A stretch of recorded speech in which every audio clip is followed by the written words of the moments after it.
Sobre este pasaje podemos primero que todo recordar lo que veníamos hablando la semana anterior. ¿Alguien se acuerda de qué trató el mensaje la semana pasada? ¿Qué había pedido Pablo a la iglesia de Éfeso? ¿Qué se tenía que hacer? Orar. ¿Por quiénes? Por todos, pero no olvidándose de las autoridades. Excelente. Pablo había estado ordenando ciertos asuntos sobre el culto de adoración, la reunión que tiene la iglesia donde se reúnen a compartir juntos la palabra de Dios. Ahora llegamos a esta nueva sección donde Pablo sigue pensando en el culto de adoración, en el servicio de la iglesia colectiva, y va a corregir 3 grupos diferentes de personas. Pero antes de continuar, me gustaría hacer aquí lo que en inglés se le llama un disclaimer, ¿no es cierto? Una descarga de responsabilidad, una advertencia en el buen sentido.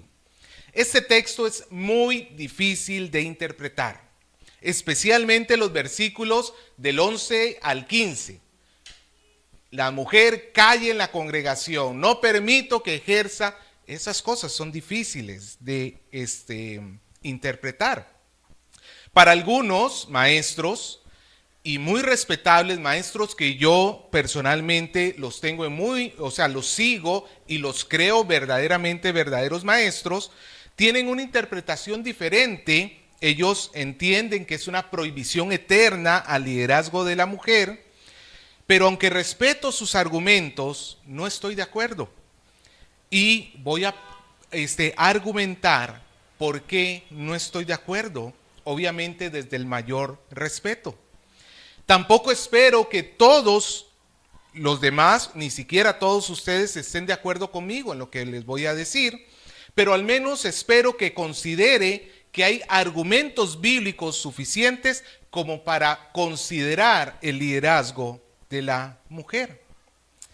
Así que antes de pasar al tema de la mujer, Pablo comienza abordando un problema que se está presentando con los varones, versículo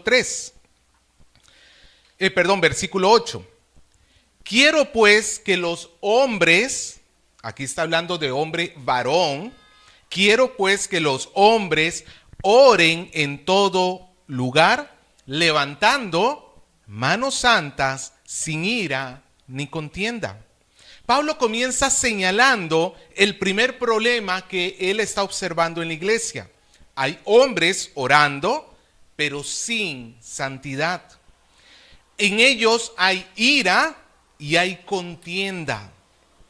No sabemos especialmente cuál es el problema que se está dando. No sabemos si era un problema entre hermanos de la iglesia o de repente de alguno de los varones con un vecino. No lo sabemos. Pero lo cierto es que durante los servicios que la iglesia tenía, algunos varones estaban allí orando a Dios. ¿Eso es bueno o es malo? Es bueno. Incluso levantando las manos, que dicho sea de paso, Pablo aquí no está regulando la forma como tenemos que orar. El objetivo de Pablo no es decir, cada vez que se ore, se tienen que levantar la mano. La Biblia no hace énfasis en la forma de la oración, sino como en otros lugares encontramos, el problema es el corazón con que se está orando. Pablo está señalando una ironía en esta situación. Estos varones en medio de la congregación estaban orando, hablando con Dios, ¿cierto? Estaban levantando sus manos. Levantar las manos es un símbolo de dependencia, lo vemos claramente. Cuando un niñito que le duele algo, está necesitado, ¿qué hace hacia la mamá? Levanta las manos para que la mamá lo alce, ¿no es cierto? Lo ayude, lo consuele. Es una forma natural, por decirlo así, de decir te necesito. Entonces mira la escena, tienes a estos hombres hablando con Dios, levantando las manos en señal de dependencia de Dios, pero ¿qué hay en sus corazones? Iras y enojos, o como diría la NBI, enojos y contiendas. Estas personas están teniendo conflicto con otras personas, posiblemente de la misma congregación. Y mientras que la posición de su cuerpo marcaba santidad, dependencia de Dios y humildad, en realidad su corazón estaba lleno de orgullo, de pleito y deseo de venganza propia. ¿Nota la contradicción? Ellos no estaban perdonando a su prójimo como Cristo los perdonó. Ellos no estaban soportándose los unos a los otros. Ellos no estaban dejando su ofrenda aparte para ir a reconciliarse con su hermano y luego regresar a presentar su ofrenda. Ellos no están dejando lugar para la ira de Dios. Sus enojos y contiendas son una expresión que son incrédulos hacia el gobierno soberano de Dios y su autoridad. Con sus cuerpos dicen, yo amo a Dios, pero con su corazón están lejos de Él. Y Santiago nos dice en su carta, en el capítulo 1, versículo 20, que en la ira del hombre no obra la justicia de Dios. En otras palabras, estas personas, mientras que actúen con ira, no pueden ser justos. No es una actitud correcta delante de Dios. La Biblia nos enseña cómo debemos reaccionar con hermanos que nos ofenden. Nos dice que debemos ir a hablar con nuestro prójimo y buscar su restauración. Nos dice que debemos ser prontos para perdonar, pero estas personas están reteniendo el perdón, no están dispuestos a confiar en Dios y en su justicia. Por tanto, aunque oran con manos levantadas, en realidad su corazón no refleja el carácter, la dependencia de Dios. Pero la solución entonces es que no oren. ¿Esa sería la solución? Si estás así, entonces no ores. No, obviamente no es la solución. ¿Cuál sería la solución? Perdonar, reconciliarse con su hermano, velar que no solamente con la acción se haga algo hacia Dios, sino con el corazón. De nada sirve cualquier esfuerzo que nosotros hagamos en la congregación por servir al Señor si no tenemos el corazón adecuado y en santidad. El primer grupo, varones orando con ira y contienda, Pablo les dice, deben buscar la santidad. Pasamos al segundo grupo. El segundo grupo es un grupo de mujeres que oraban y necesitaban corrección. Si aquellos hombres del primer grupo son hombres que están orando con ira, el segundo grupo van a ser mujeres que oran con vanidad. Versículo 9. Asimismo, que las mujeres se atavíen de ropa decorosa, con pudor y modestia, no con peinado ostentoso, ni oro, ni perlas, ni vestidos costosos. La palabra asimismo nos indica que este es un nuevo grupo que está relacionado con el anterior. ¿Cuál es el problema que están teniendo estas mujeres? A simple vista pareciera que el problema simplemente es que están viniendo a la iglesia súper arregladas. Están vistiendo sus mejores galas, centrándose en la vanidad más que en la virtud. Pero cuando nosotros nos fijamos en el texto, cómo está construido en griego, podemos ver que Pablo parece estar indicando que lo mismo que quería con los varones, sea lo mismo que se pide de estas mujeres. En otras palabras, Pablo dijo en el versículo anterior algo así como, quiero que los varones oren sin ira. Y esos dos verbos, querer y orar, tenemos que traerlos también para este versículo para suplirlos. Quiero también que las mujeres oren vestidas adecuadamente. Hay iglesias donde han interpretado un par de versículos bíblicos, este y otro que tenemos en Corintios 14, primera a los Corintios 14, para negar que la mujer no pueda ni siquiera orar en voz alta dentro de la iglesia.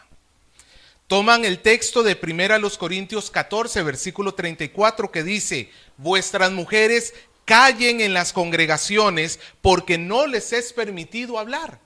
Y entonces toman ese versículo y dicen: ya ve, hermana, tú no puedes ni siquiera orar. Pero estas personas ignoran que la misma carta de los Corintios, 1 Corintios, el capítulo 11, versículo 5, el mismo apóstol Pablo escribió y dijo que la mujer que ora o profetiza con la cabeza descubierta afrenta su cabeza.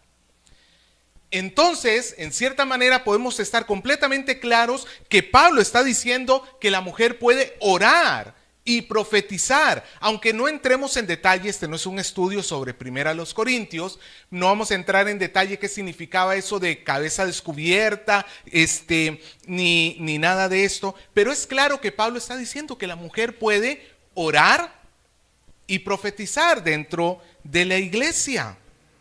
Es claro que no se puede utilizar el capítulo 14 para decir que no se puede, las mujeres no pueden hablar, cuando en el capítulo 11 ya había dicho que sí podían hacerlo. El problema era que no lo hicieran con la cabeza descubierta, lo que sea que eso signifique. Ahorita eso no es lo que nos interesa. Lo que sea que eso signifique. No podemos utilizar el texto de 1 Corintios 14 para negar que la mujer pueda orar en la congregación. Así que perfectamente acá lo que tenemos es un ejemplo de unas mujeres que estaban orando, pero al igual que los hombres estaban orando mal, aquí tenemos un grupo de mujeres que también está orando mal. Ellas están orando para poder lucir sus mejores vestidos. Esto no es muy diferente a lo que hacían los fariseos que Jesús denunció en Mateo capítulo 6, versículo del 1 al 18, cuando dijo que los fariseos buscaban hacer su justicia delante de todos los hombres. Cuando daban limosna, tocaban trompeta. Oraban en las plazas para que todo el mundo los viera orando. Ayunaban poniendo su cara como de miseria para que todo el mundo dijera cuán comprometido estaba esa persona con Dios. El problema de los fariseos que habla Jesús y de estas mujeres son exactamente el mismo: el corazón con que están orando. Ellas están acercándose a orar porque quieren la aprobación de los demás. Están saliendo, aprovechando que la oración las pone como un centro de atención para toda la iglesia, para lucir sus vestidos. Esto es porque en última instancia estas mujeres no están encontrando su satisfacción en Dios. Quieren que los demás las admiren porque ellas están amando a sí mismo y no están amando a Dios. Este es el problema con estas mujeres. Ellas quieren ser vistas. Por eso usan ropa lujosa, peinados extravagantes, oro, perlas. Desean que los demás las vean, las aprueben, las admiren, porque se aman a sí mismas, pero a la vez están orando. ¿Notas también la contradicción acá? Ellas oran, pero no están tratando de complacer a Dios. Están tratando de agradarse a sí mismas. ¿Qué complace a Dios? Sería la pregunta para Pablo, y él lo responde. Versículos 9 y 10. ¿En qué es lo que debería centrarse este grupo de mujeres? Asimismo, que las mujeres se atavíen con ropa decorosa, con pudor y modestia y recato, como diría la Nueva Versión Internacional. En otras palabras, ropa sencilla. Tú no necesitas parecer el perico para pararte delante de todo el mundo, para que todo el mundo te vea a ti. El propósito no es atraer miradas hacia tu persona, Si alguien tiene que ver algo en ti, Pablo diciendo en versículo 10, ¿qué es lo que tiene que ver la gente en ti? Versículo 10. Sino con buenas obras, como corresponde a mujeres que profesan la piedad. A Dios lo que le complace es que la mujer no busque admiración en sí mismo, en su belleza externa. No está mal aquí que una mujer se arregle, pero ese no es el punto. El punto es que lo que la gente tiene que reconocer en ti, sobre todas las cosas, es que tienes un comportamiento virtuoso. Ese es el centro acá. Esto me lleva a la pregunta: ¿cómo debe vestir una mujer cristiana? O mejor aún, ¿cómo debe vestir cualquier cristiano? Porque el corazón es el mismo para todos, o la demanda es la misma para todos. Repito, en este texto no se está censurando los vestidos lujosos, sino el poner en aquellos vestidos el valor que no tienen.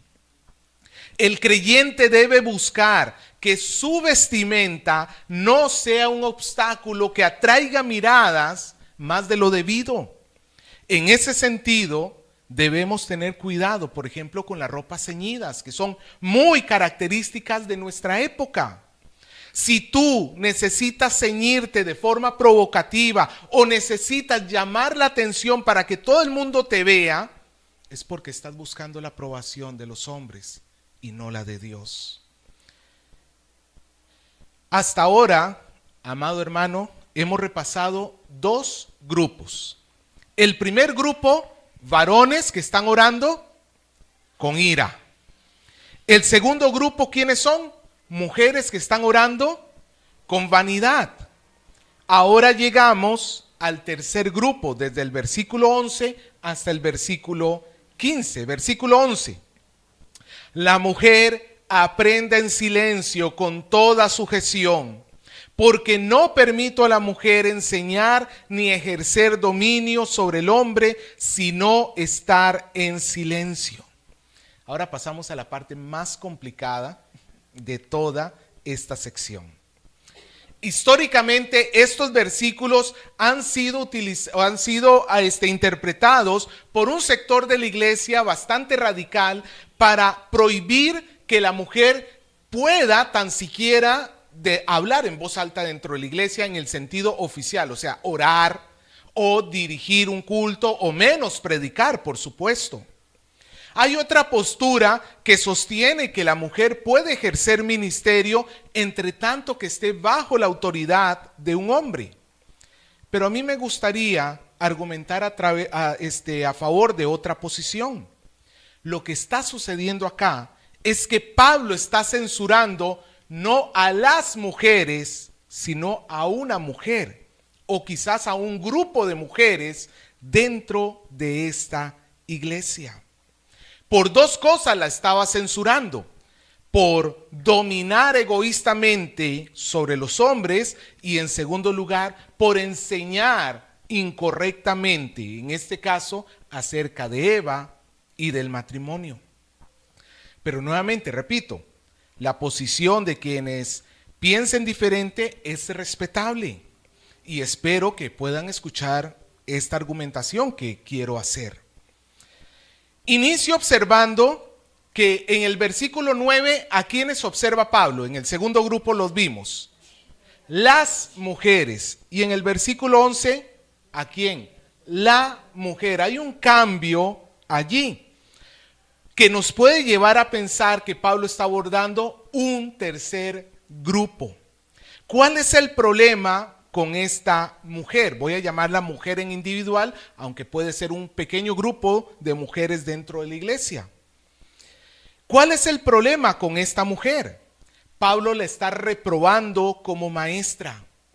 Ella no está en condición de enseñar por dos cuestiones: porque su doctrina está equivocada y porque su actitud, su motivación para liderar está equivocada.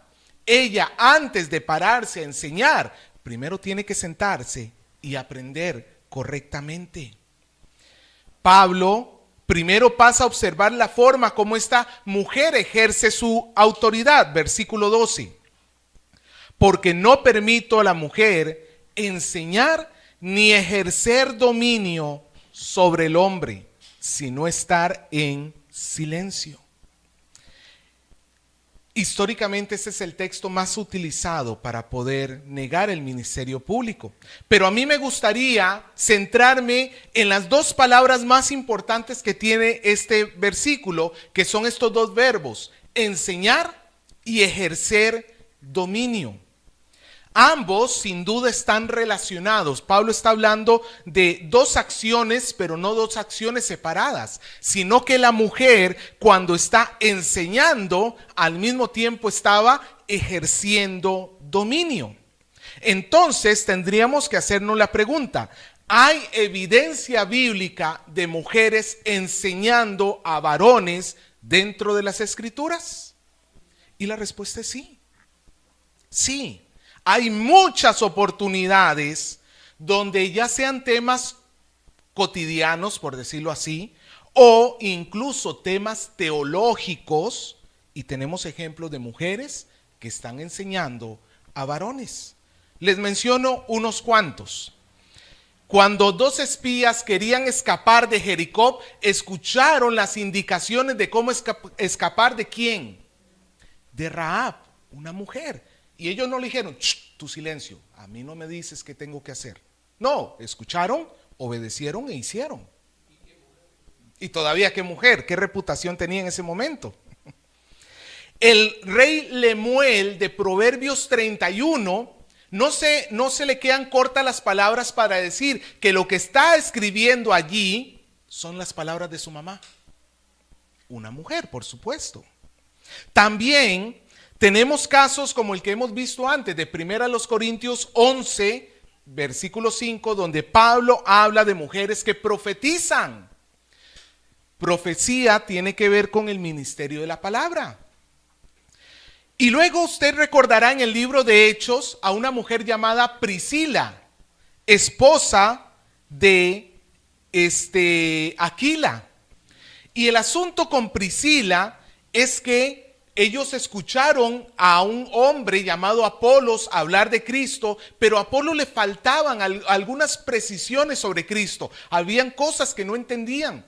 Y el texto nos dice que Priscila y Aquila, no solo Aquila, Priscila y Aquila corrigieron doctrinalmente a Apolos. Y Pablo, ni Aquila, ni Apolos censuraron a Priscila por haber hecho tal cosa.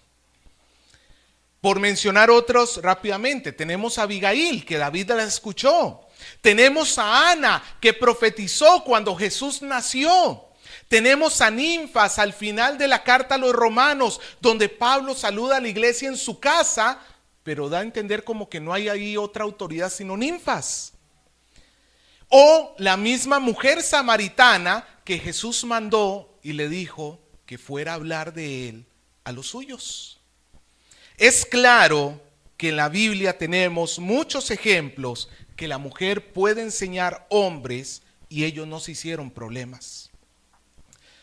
Porque si esto no fuera posible, si la mujer no puede enseñar a varones, ¿por qué mandamos a nuestros niños varones a la escuela dominical arriba si sus maestras son mujeres? No tendría tampoco sentido. No, amado hermano, para entender este texto, la clave es entender esta palabra ejercer dominio. En griego, autenteio, o su raíz que sería autentein. Quédese con esa palabra, autentein. Esta palabra es algo problemática porque solo una vez se utiliza en toda la Biblia, en este pasaje que tenemos del capítulo 2. No se repite en ningún otro lado. Así que no podemos, bíblicamente hablando, estar seguros de su significado. Lo afortunado es que esta misma palabra autentein y sus derivados son utilizados muchas veces en escritos antiguos. Y eso nos puede ayudar a entender qué significaba cuando una persona de esta época decía autentein. Cuando se usa autentein en referencia a Dios o a un Dios o incluso a un cuerpo celestial, autentein significaba que eso tenía un pleno dominio, un gobierno sobre algo. Por ejemplo, Crisóstomo en el siglo III, él predica acerca de 1 Corintios 12, 11. En este texto de 1 Corintios 11, 12, Pablo dice, 12, 11, perdón, Pablo dice así, que el Espíritu reparte a cada quien como él quiere. ¿Cierto? Y Crisóstomo dice en su comentario, en su prédica, que lo que hace el Espíritu es ejercer autenteum sin estar sujeto a ninguna autentia. En otras palabras, el Espíritu ejerce su dominio supremo sobre todo sin que él tenga que estar sometido a algún Señor superior. Claro, el Espíritu Santo es Dios. Si algo estuviera por encima de Dios, Dios ya no sería Dios. Entonces, autentium significa este dominio supremo de Dios, en este caso, sobre los hombres. Cuando se habla de Dios hacia el hombre, es correcto pensar en ese dominio supremo. ¿Hasta ahí va bien? El problema es cuando autentein se utiliza hablando de las relaciones interpersonales, de persona a persona. Siempre se utiliza en un sentido negativo. El mismo Crisóstomo, en su sermón de Colosenses 3:19, él dice que el marido no debe autentein a su mujer. En otras palabras, no puede tratarla como si él fuera el Señor Supremo y la esposa fuera la esclava, por decirlo así. No puede ser un déspota, no puede ser un tirano. Cuando se usa autentein, cuando se habla entre relaciones humanas, está hablándose en un sentido negativo, porque es una persona que quiere dominar a la otra. Esto también lo vemos corroborado, porque cuando este texto de Timoteo que estamos leyendo se tradujo a otros idiomas, como el latín, por ejemplo, siempre se utilizaron palabras de sentido negativo, donde el dominio no era aceptable, no era algo bueno, no era algo correcto, sino algo que está ligado con el egoísmo. Así que Pablo lo que está censurando acá no es en sí mismo que las mujeres tengan autoridad, sino que estas mujeres están tratando de, o esta mujer está tratando de enseñorearse egoístamente sobre los hombres. Un sometimiento que incluso podía llevar a ejercer acciones contra la voluntad del hombre. Su problema no era que enseñara, el problema era la mala motivación con la que estaba enseñando. Sus enseñanzas no correspondían a las enseñanzas del Señor Jesús y las enseñanzas de los apóstoles, que nos enseñaron que nuestras relaciones interpersonales tienen que ser de humilde servicio y sometimiento unos a otros. Recuerde que no solamente la mujer se somete al hombre. Recuerde que Pablo dijo, someteos unos a otros. Significa que el hombre también tiene un sometimiento a su mujer. Por tanto, debido a que la actitud de esta mujer no es buena, esta mujer tenía que estar en silencio. Versículo 12b. Durante el culto público, tenía que, conforme nos dice el versículo 11, aprender en silencio. Pablo le está callando porque ella no está enseñando con una buena motivación. Pero ahora Pablo pasa a corregir no solo su motivación, sino también el contenido de su enseñanza, porque esta mujer está trayendo errores doctrinales. Versículo 13 y 14. Porque Adán no fue formado primero y después Eva. Porque Adán fue formado primero y después Eva. Y Adán no fue engañado, sino que la mujer, siendo engañada, incurrió en transgresión. Ya Pablo había mencionado en el capítulo 1 que habían fábulas y genealogías interminables. ¿Se acuerda? Que lo habíamos visto. Maestros que estaban inventando historias que sonaban bíblicas, pero que no lo eran. Al parecer, esta mujer está trayendo una de estas fábulas relacionadas sobre Eva. La enseñanza consistiría en afirmar que no fue Adán el primero en ser creado, sino que fue Eva. Y quizás con eso justificaría el dominio sobre el hombre. Y también estaba afirmando que no fue Eva la engañada, sino Adán. Pablo, entonces, lo que tenemos acá es que él está corrigiendo la enseñanza. Le está sujetando a la verdad bíblica. El primero en ser creado fue Adán. Y la primera en ser engañada fue Eva.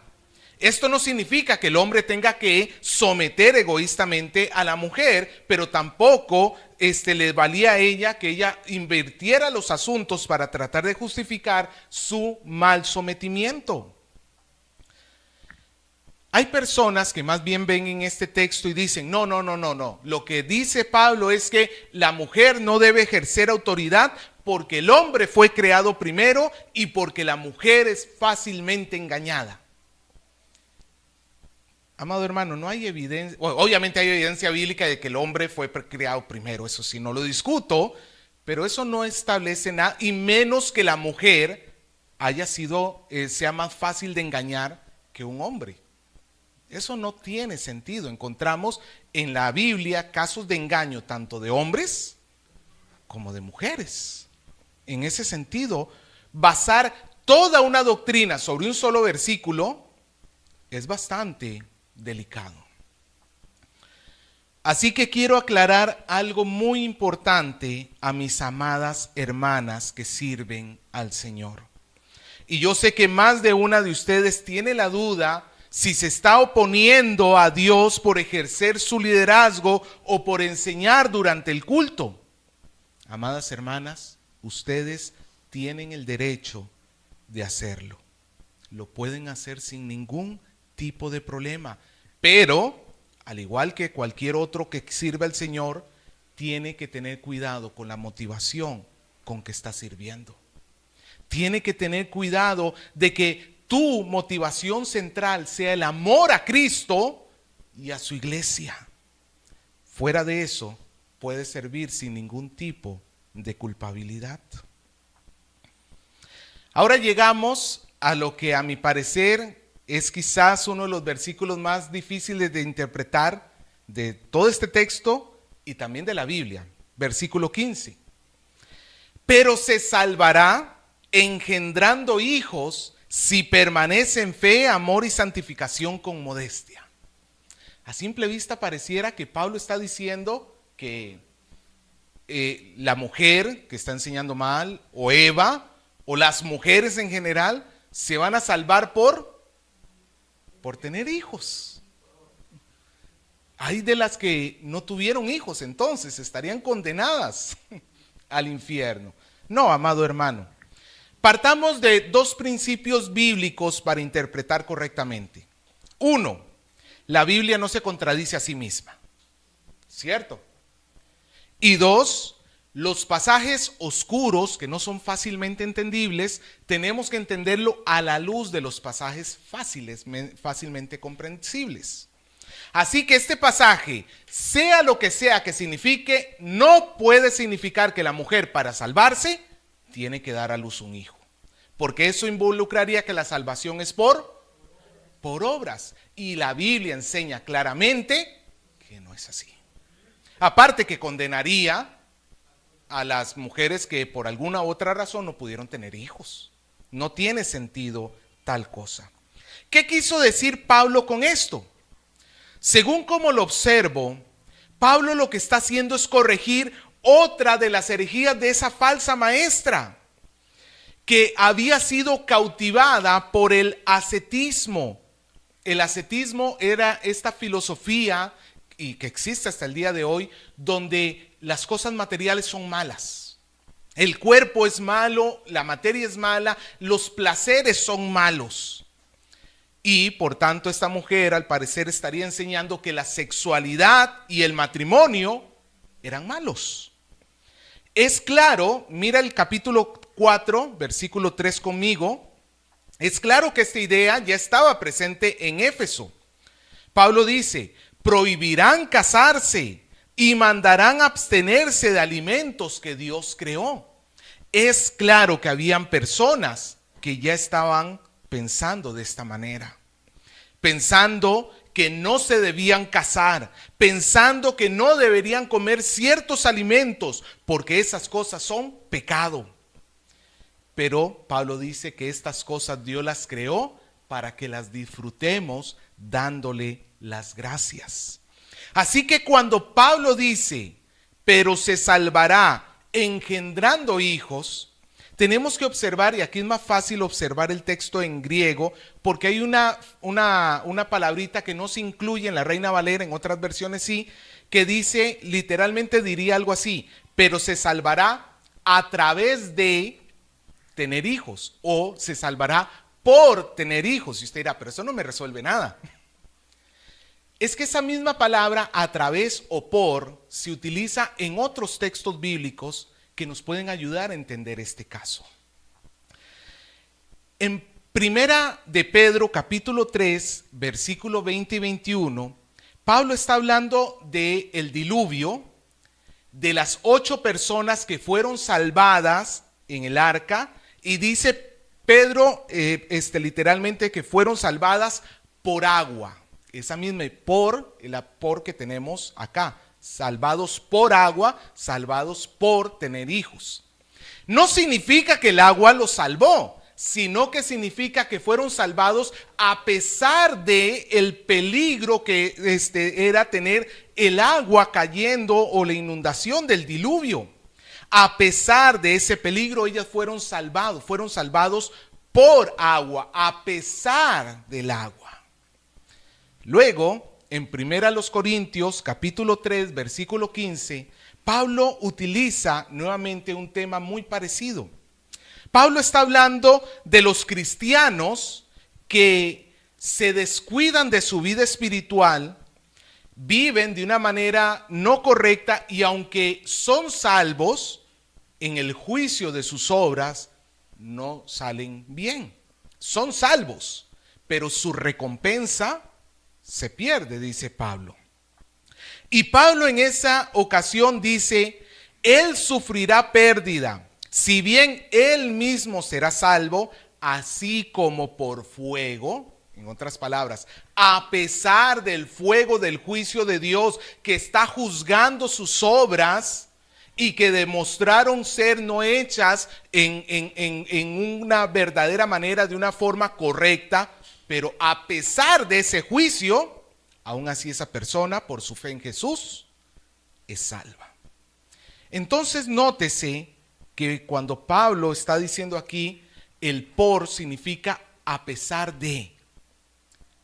Cuando Pablo dice que la mujer se salva por tener hijos, está diciendo lo mismo. La mujer se salva a pesar de que tenga hijos, porque la mujer la falsa maestra, estaría enseñando que tener hijos, la sexualidad en sí mismo, el matrimonio, sería algo pecaminoso y tú te vas a ir al infierno si te casas o tienes hijos. No, Pablo dice, la mujer va a ser salva, así tenga hijos. Puede tener los hijos, puede disfrutar de la sexualidad dentro del matrimonio, por supuesto. Puede, claro que sí. No es malo de ninguna manera. La mujer casada puede tener relaciones sexuales sin ningún tipo de sentimiento de condenación, porque su santidad, su salvación, no está comprometida por el matrimonio o por su vida de pareja con su esposo. Eso sí, dice Pablo, que ella, al igual que cualquier otro creyente, recibe seguridad de su salvación. Mira cómo termina el versículo 15, si permaneciere en fe, amor y santificación con modestia. En otras palabras, si esa mujer que afirma ser cristiana, a pesar de que tenga hijos y que tenga su esposo y viva de esta manera, puede sentirse segura, va a ser salvada por su fe en Cristo.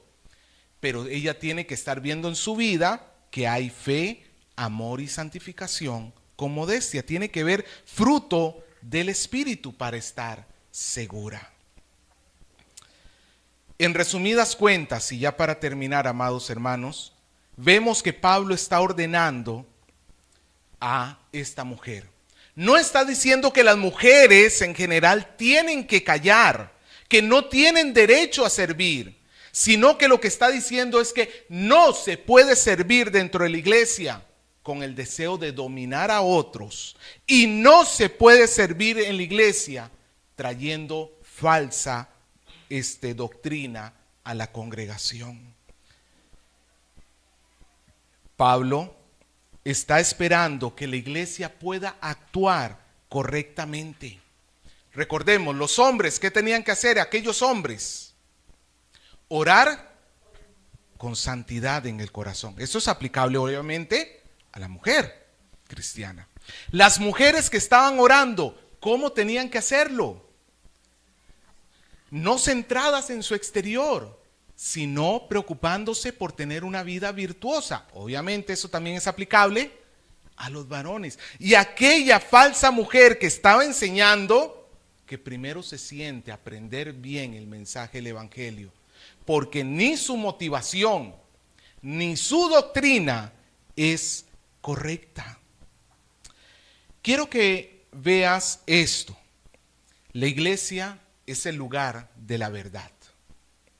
Y la verdad no es teórica solamente. La verdad nos tiene que llevar a la práctica. El cristiano está llamado a vivir en la verdad. Yo tendría que preguntarme, quizás tú digas, pero yo no sirvo al frente, yo no tengo un problema, este pasaje no aplica a mí. No, porque esta demanda es para todos por igual. No importa si tú oras delante o ahí en tu asiento, estás orando delante de Dios. No importa si tú lo que estás haciendo es enseñando aquí públicamente o simplemente conversando con tu hermano. Tienes que hablar la verdad. Pablo lo dice en Colosenses, que hablemos la palabra de Dios abunde en abundancia, habite en abundancia entre vosotros. La palabra tiene que estar presente. Amado hermano, como iglesia estamos llamados a rechazar todo lo que oscurezca el servicio cristiano. Todo. Tenemos que rechazar la ira, la vanagloria, la mentira. Tenemos que más bien centrarnos en buscar la santidad, la humildad, la verdad. Ese es nuestro propósito como iglesia. Si la verdad no está en medio de nosotros, apague y vámonos. No sirve de nada que estemos acá. Es la verdad por lo cual tenemos que luchar.